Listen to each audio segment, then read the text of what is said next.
Hello, नमस्कार, सत श्री अकाल, अस्सलाम वालेकुम। कैसे हैं जनाब? साथियों, एक बात सोचिए, अगर महाभारत में प्रभु कृष्ण एक दिन में अपनी शक्ति से पूरी महाभारत खत्म करवा देते तो महाभारत लिखी कैसे जाती?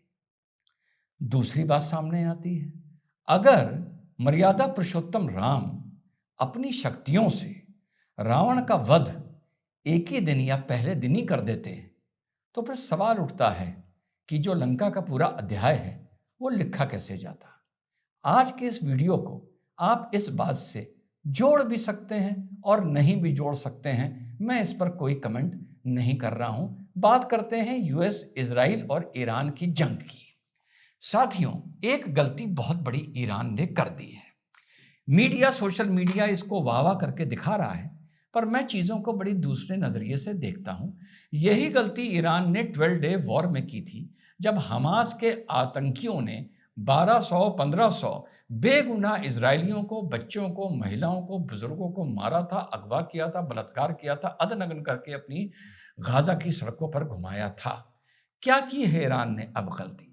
गलती ये की है कि ईरान ने अपनी यहाँ से लगभग 4000 किलोमीटर दूर जो यूएसए और यूके का एक नेवल और एयरफोर्स बेस है, डिगो गार्सिया, उस पर हिट करने की कोशिश की है।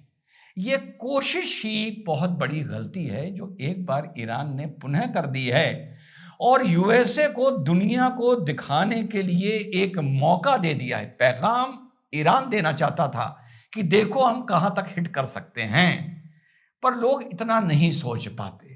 मौका दे दिया है यूएसए को, दुनिया को यह बताने के लिए कि देखो भैया, आज तो ये इजराइल तक पहुंच रहा है, कल को 5 साल बाद ये अमेरिका तक पहुंच सकता है।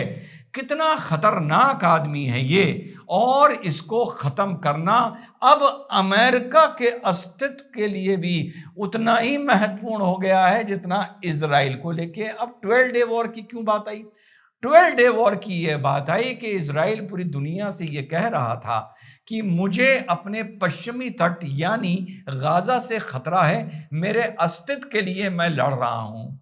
हिजबुल्लाह ने और ईरान ने इजराइल के ऊपर अटैक करके इस बात पर मोहर लगा दी थी कि हां, इजराइल के अस्तित्व का खतरा है, कि बिना प्रोवोकेशन के ईरान ने मिसाइल दागने इजराइल के ऊपर शुरू कर दिए थे। इजराइल तब तक हमास से निपट रहा था, जब निपट लिया, जब हाथ साफ हो गए तो उसने कहा अब ईरान की तरफ देखो। अगर 12 डे वॉर ना हुई होती तो शायद ये वॉर भी ना होती। तो साहब, ये खबर आ रही है और दूसरी तीसरी खबर आ रही है स्ट्रेट ऑफ हरमुज से। अब स्ट्रेट ऑफ हरमुज को लेकर अमेरिका ने 48 घंटे का अल्टीमेटम दे दिया है ईरान को कि अगर 48 घंटे में तुमने इसको नहीं खोला तो हम तुम्हारे जितना भी पावर एस्टैब्लिशमेंट है उसको बर्बाद कर देंगे।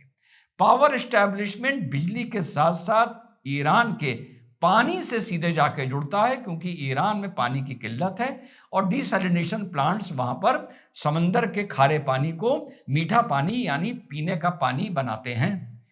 ईरान ने इसका जवाब देते हुए यह कहा है कि अगर तुमने मेरे पावर प्लांट्स पर अटैक किया तो मैं तुम्हारे जितने भी एनर्जी स्टैब्लिशमेंट्स हैं उन पर खुलकर और अटैक करने लगूंगा। वैसे खुलकर वो अभी भी कर रहा है, पर वो धमकी दे रहा है कि और खुलकर मैं तुम्हारे इनके ऊपर अटैक करने लगूंगा। और साथ में जो डिमोनो न्यूक्लियर स्टैब्लिशमेंट एंड इंफ्रास्ट्रक्चर है इजराइल का, वहां तक ईरान ने हिट करने की कोशिश करी। बहुत सा मीडिया आपको यह बता रहा होगा कि वो न्यूक्लियर स्टैब्लिशमेंट हिट हुआ है। नहीं, जो सबसे क्लोजेस्ट मिसाइल इनका हिट हुआ है वो हुआ है वहां से 13 किलोमीटर दूर, लेकिन वहां जो भी इनहेबिटेंट्स था वहां पे 40-50 लोगों के इंजर होने की साथियों समाचार है।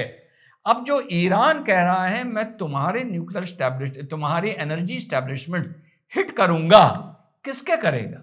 यूएसए के करेगा, इजराइल के करेगा, मिडिल ईस्ट के करेगा। यार, पूरा ब्यौरा उठाकर देख लो, लड़ाई शुरू किसने करी और इस पूरी लड़ाई में नुकसान हो किसका रहा है। यहां पर कुछ ऐसे मूर्ख हैं और जाहिल हैं जो यही कैलकुलेट करते रहते हैं कि $20,000 के ड्रोन को डिस्ट्रॉय करने के लिए $1 मिलियन का पेट्रियट लग रहा है।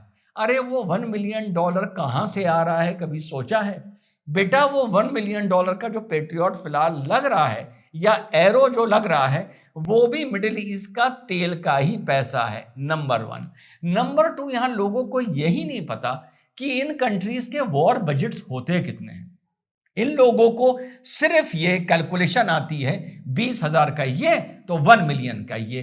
अरे यार, उनका एक स्टैंडर्ड चार्टर है, उन्हें एक वर्ष में इतना मिसाइल, इतना क्रूज, इतना बैलिस्टिक, इतना एयर डिफेंस मैन्युफैक्चर करना ही करना है, और पीछे का स्टॉक इन्वेंट्री में जाता रहता है। मैंने पहले भी बताई थी, वो अगर इस्तेमाल नहीं होता तो उसको इनके जो रियल वॉर टाइम एक्सरसाइजेस होती हैं उसमें इस्तेमाल कर दिया जाता है।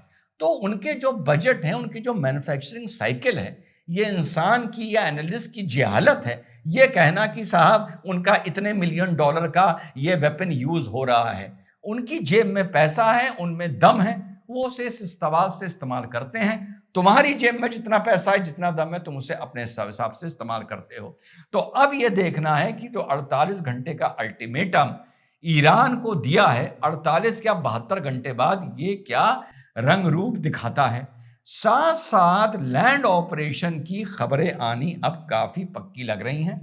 पहले मैंने आप लोगों को बताया था एक अपडेट में कि यूएसएस त्रिपोली जो अमेरिका का एम्फीबियन एयरक्राफ्ट कैरियर है, ये वाटर डिस्प्लेसमेंट कम करता है, कम भारी होता है, इसलिए ये ज्यादा किनारे तक आ सकता है, और इसी से फिर एम्फीबियन आर्मर्ड निकलते हैं, चाहे वो लाइट वेपन हो, चाहे वो आर्मर्ड कार हो, वो पानी को में तैरते हुए ग्राउंड को जाकर हिट करते हैं।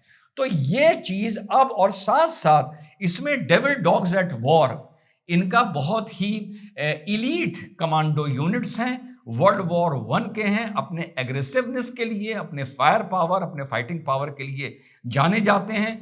वो कम से कम 7 से 10 हजार मिडिल ईस्ट में मूव किए जा रहे हैं। संभवतः ऐसा लग रहा है कि इस पूरी लड़ाई के चलते स्ट्रेट ऑफ हर्मूज अगर ब्लॉक ना हुआ होता तो क्या यह मोमेंट देखने को मिलता? नहीं मिलता। स्ट्रेट ऑफ हर्मूज कार्ग आइलैंड पर कैप्चर करने का यह पूरा एक बहाना है जो अमेरिका को स्ट्रेट ऑफ हर्मूज बंद कर दिया गया है। ये जो ग्राउंड ऑपरेशन है संभवतः प्रथम दृष्टया जो नजर आ रहा है, ये पर्शियन गल्फ में कार्ग आइलैंड पर होगा और ईरान के वेस्टर्न बॉर्डर पर होगा, जिनकी पहाड़ियों से वहां की शिप्स को हिट किया जा रहा है। और साथ साथ उन पहाड़ियों पर कैप्चर करने के बाद, क्योंकि ईरान के पास इस टाइम एयरफोर्स नहीं है, एक हाई एल्टीट्यूड पोजीशंस ले ली जाएंगी जिससे ईरान की इन्फेंट्री ऊपर ना चढ़ पाए और स्ट्रेट ऑफ हर्मूज जो है वो सुरक्षित हो जाए। आने वाले वक्त में देखना है कि ये ऊंट किस करवट बैठता है। ध्यान रहे, ये पूरी लड़ाई जो अमेरिका लड़ रहा है, ये इस सेटलमेंट के लिए या मीडिएशन के लिए लड़ रहा है कि ईरान कमजोर हो जाए। इजराइल जो लड़ाई लड़ रहा है वो उसकी चाह यह है कि कमजोर नहीं, ईरान का fire power, ballistic capacity, nuclear enrichment capacity पूरी तरीके से खत्म हो जाए।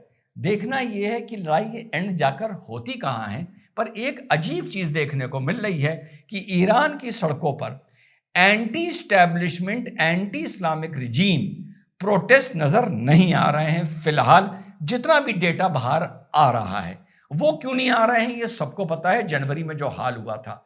मजे की बात और ताज्जुब की बात यह है कि प्रो रिजीम भी बड़े बड़े प्रोटेस्ट देखने को नहीं मिल रहे हैं, जो ईरान का एक अपना काम करने का तरीका था। ये क्यों नहीं हो रहे हैं, या नहीं हो पा रहे हैं, या मैनेज नहीं हो पा रहे हैं, ये अभी तक चीज साफ साथियों नहीं हुई है।